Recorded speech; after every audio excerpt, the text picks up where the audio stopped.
Baliapal BO कार्यालय बड़ दुर्नीति जाल बकेया दरमा और डीए बिल प्रस्तुत करी करुथिला ठकेई 2022 रु 2026 मध्य 37,32,708 टंका हड़प करिथिला एही अधिकारी। ए दुर्नीति रे केवल देवद्युति ना आउ किए लुचिछि मास्टरमाइंड।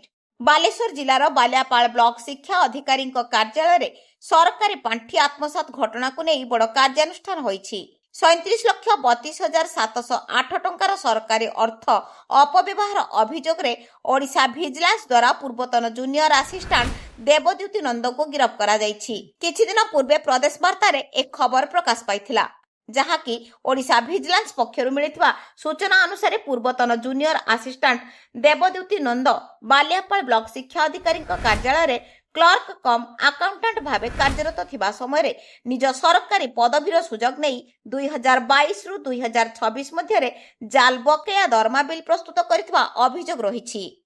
से केवल निज पई नुहे बरं बीओ अधीन रे कार्यरत अन्य कर्मचारी बकेया डीए बिल रे मध्य जालियाती करी सरकारी तहबिल रु मोट 37,32,708 टंका आदाय करिथिबा भिजिलेंस तदंतरु सामना को आसीछि। एही घटना रे ओडिशा भिजिलेंस बालेश्वर भिजिलेंस थाना रे केस नंबर 13 मामला रुजु होइथिला जहाँकि 31 जुलाई 2026 रे मामला रुजु करिथिला।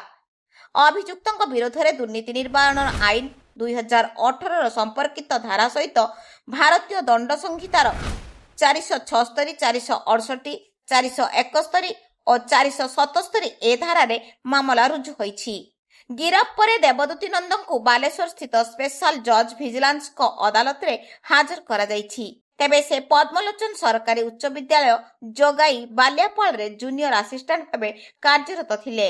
एही बहुचर्चित अर्थ आत्मसात मामला रे भिजिलेंस पक्षरु तदंत जारी रहिछि एवं आगामी दिन रे आहुरी तथ्य सामना को आसी पारे। ब्यूरो रिपोर्ट प्रदेश वार्ता न्यूज।